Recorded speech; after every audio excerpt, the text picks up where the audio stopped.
My mother slept with my fiancé the night before my wedding. What I did. Next, silenced the church. My name is Claire Jennings, and I never thought I'd be the kind of person to spill my private life to strangers online. But after what happened in Charleston, South Carolina, I realized my story isn't just mine, it's a warning. Last month, the two people I trusted most, my mother, Marianne, and my fiancé of 4 years, Evan Carter, betrayed me in a way so vile it turned my stomach. The timing? Less than 12 hours before I was supposed to walk down the aisle in front of 200 guests at St. Paul's Church. And the way it all unfolded? It wasn't just personal, it was a spectacle. By the end of that day, the entire congregation sat frozen, their faces pale as marble. I was 28, working as a marketing manager, and had been dating Evan since my mid-20s. We first met at a local volunteer event. He was charming, confident, and had a knack for making me feel like I was the only person in the room. My mom, Marianne, had been my rock ever since my father passed away when I was 16. We were inseparable. Sunday brunches, late-night phone calls, and shopping trips before important events. When I got engaged to Evan, she was ecstatic, diving into wedding planning with the same energy she once put into raising me. She called it our special day more than once, and at the time, I thought it was nothing more than endearing enthusiasm. Evan seemed to fit seamlessly into our lives. He'd often stop by my mom's house to help with chores or drop off groceries if I was working late. I saw this as thoughtfulness, proof that he loved not just me, but my family.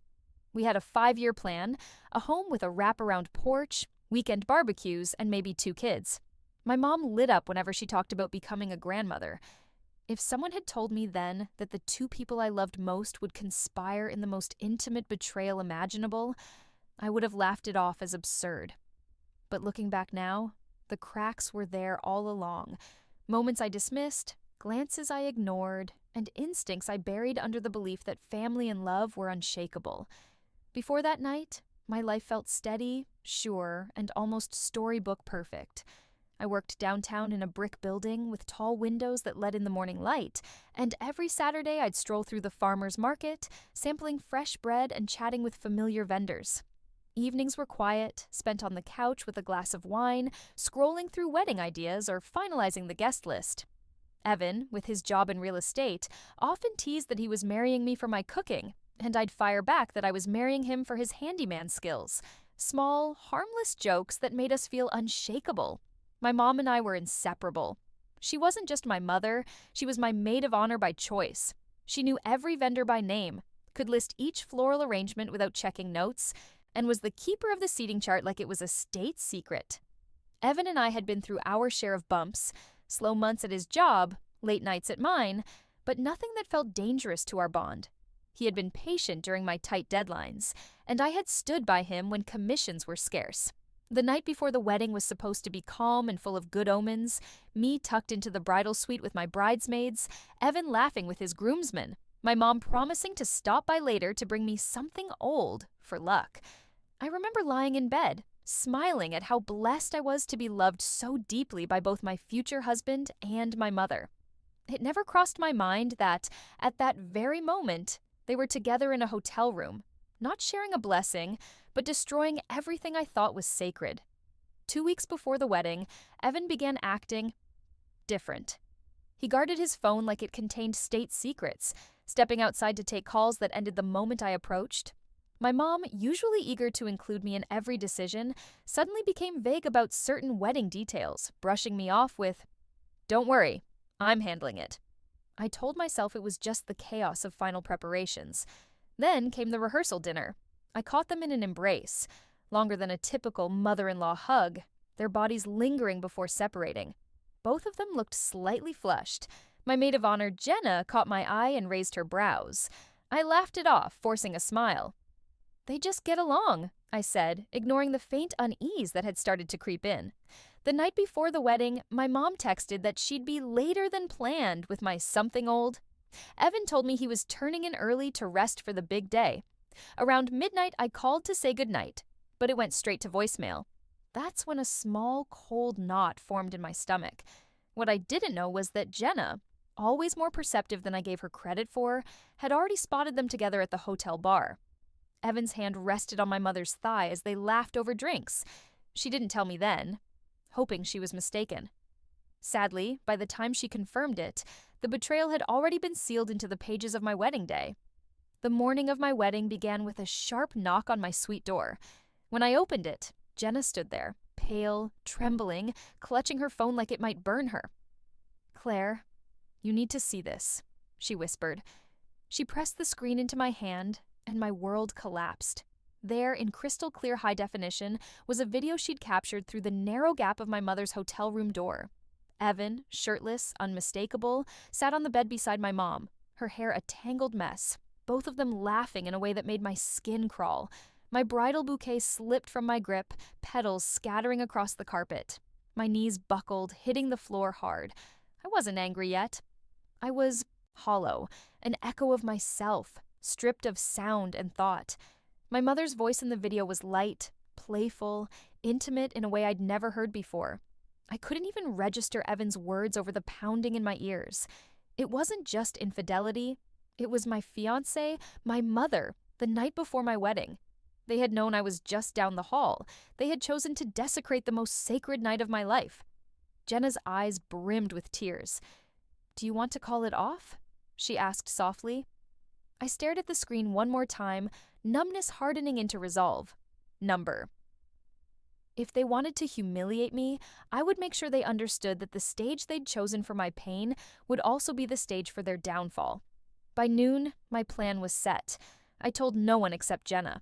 We moved forward with the wedding as if the morning's discovery hadn't happened.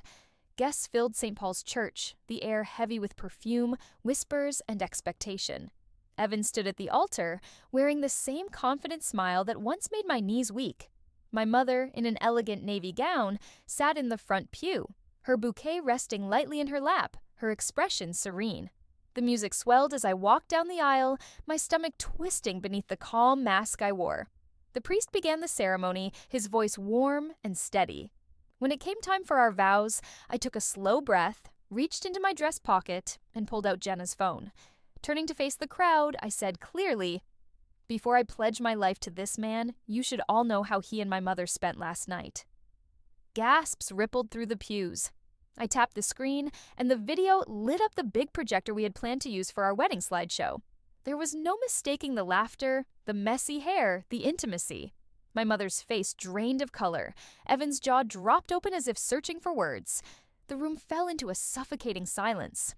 In that moment, surrounded by 200 witnesses, they were stripped bare, not just of their lies, but of the image they'd so carefully cultivated. And no one in that church would ever see them the same way again. The church erupted into chaos. Some guests stood abruptly, coats in hand, while others sat frozen, eyes wide in disbelief. My mother buried her face in her hands, muttering, "Claire, please," her voice trembling. I couldn't bring myself to look at her, couldn't risk seeing the woman I once trusted reduced to a stranger. Evan tried to step toward me, his mouth opening as if to explain, but Jenna moved between us, her stance firm. The priest cleared his throat, his voice faltering as if searching for protocol in a situation no ceremony manual could prepare him for. My aunt stormed up the aisle, her heels striking like gavel blows, and hissed to my mother, "You're dead to the family!" Cousins whispered in tight, angry clusters. Tears burned at the corners of my eyes, not for Evan, but for the irreversible shattering of my bond with my mother. It wasn't just betrayal, it was premeditated cruelty. They knew this would gut me and did it anyway. That moment in the church was the point of no return. I didn't feel relief. I didn't feel closure. Only a cavernous hollowness, as if the person I'd been had been scooped out, leaving nothing but a shell. After walking out of the church, I locked myself in the bridal suite, still in my gown, staring at the floor as the weight of it all pressed in. My phone wouldn't stop buzzing. Texts from friends, family, and even members of local gossip groups. The video had already begun its life outside those walls. I could have left it there, but something inside me refused. Public humiliation in the moment was satisfying, but I wanted something permanent. That night, I called my cousin Mark, who runs a wildly popular local podcast and social media channel called Small Town Scandals. I told him everything, every ugly, sordid detail. He didn't hesitate. The plan was simple: tell the story anonymously, let the audience get hooked, then accidentally reveal their names once the episode went viral. Meanwhile, I contacted the church board, explaining exactly what had happened on their premises. In a devout community like ours, that stain would be impossible to scrub away. Jenna uploaded the video to social media with the caption, "When your maid of honor catches your fiancé and your mom the night before the wedding." By morning, it had over 300,000 views. The comments were merciless. This wasn't just about vengeance, it was about branding them. I wanted every future introduction, every handshake, every polite smile they received to be shadowed by the truth. I wanted them to live in rooms that already knew their story. The podcast episode dropped Monday morning. Mark's voice was measured, deliberate, guiding listeners through the timeline, from the proposal, to the subtle red flags, to the moment the video played in the church. My face was blurred in the shared clip, but Evan and my mother's were crystal clear, every expression preserved. He even layered in audio from guests' gasps, my aunt calling my mother a disgrace, and the stunned silence that followed. Within hours, the episode hit national trending lists. The clip spread like wildfire: Facebook, Instagram, TikTok, each platform adding its own wave of commentary. Some comments were brutal, others dripping with faux sympathy, and many calling them the most shameless pair on the internet. By Tuesday, the church had quietly removed my mother from all volunteer committees, citing moral concerns. Evan's real estate clients began canceling deals, some posting pointed reviews about ethical trust issues. Messages poured into my inbox from strangers across the country, women and men who had faced similar betrayals but never found the courage to expose them. They called me brave, though I didn't feel it. The final strike came when a local news outlet ran with the headline, "Charleston bride exposes fiancé and mother's affair at wedding." The article featured still shots from the video. My mother's smirk, Evan's shirtless frame. She called that night, sobbing, begging me to take it all down. I didn't. She had shredded my trust. I had dismantled her facade. Evan showed up at my apartment 2 days later, looking like someone had wrung him out and left him to dry. The usual smug tilt of his head was gone, replaced with wide-eyed panic. He launched into excuses before I could even shut the door, claiming it was a mistake, that he'd been drunk, that my mother had come on to him. I let him finish, then laughed. If it had been a drunken slip, it wouldn't have been tender, practiced, and lingering the way it was in the video. That kind of intimacy didn't come from one bad night. It came from familiarity. My mother's approach was more polished, but just as pitiful. A thick envelope arrived in the mail, her handwriting looping dramatically across the front. Inside was a 5-page letter soaked in self-pity. She spoke of lonely nights, how Evan understood her in a way my father never did, and how she hoped I'd remember that family is forever. I didn't read it twice. I lit a match and watched the pages curl into black ash in my kitchen sink. After that, they seemed to vanish. Evan deleted every social media account. My mother shut hers down completely. Friends reported seeing them slink into grocery stores late at night, heads down, avoiding eye contact. Mutual acquaintances told me they'd become pariahs. Invites rescinded, conversations halting when they walked into a room. I didn't feel sorry for them. They had chosen each other, knowing it would shatter me. The silence they faced now was nothing more than the echo of the silence they'd left me with when they decided my trust was disposable. In the weeks after the wedding, I packed up the apartment Evan and I had shared, leaving behind the furniture we'd chosen together and taking only what felt like mine. I moved into a small, weathered house by the water, quiet, sunlit, and far enough away that I could breathe without looking over my shoulder. Word of what happened had spread so far that several wedding vendors reached out on their own, refunding deposits with quiet sympathy. Therapy became my anchor. It wasn't just about processing the spectacle in the church, it was about unraveling years of subtle manipulation and blurred boundaries I had normalized. I began seeing the red flags I'd ignored, the moments I'd excused, the way I'd learned to shrink myself for the comfort of others. My friends closed ranks around me, Jenna most of all, reminding me that what I'd done wasn't cruelty. It was truth. My mother tried to show up at a family barbecue a month later. No one met her eyes. She left within 20 minutes, crying. Evan, I heard, moved to another city, unable to find work locally. The story still drifted across the internet, resurfacing in top 10 wedding disasters threads and YouTube compilations. I learned to live with it. In some ways, it became a badge, proof that I would never again be the woman who stayed silent. I didn't forgive my mother. I didn't forgive Evan. But I rebuilt myself, brick by brick, until I could stand without their shadows darkening my life.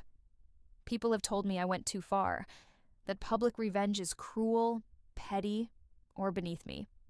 But those people don't understand the mechanics of betrayal.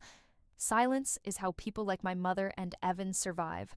They rely on secrecy, on the victim's shame, on whispered conversations that fade over time.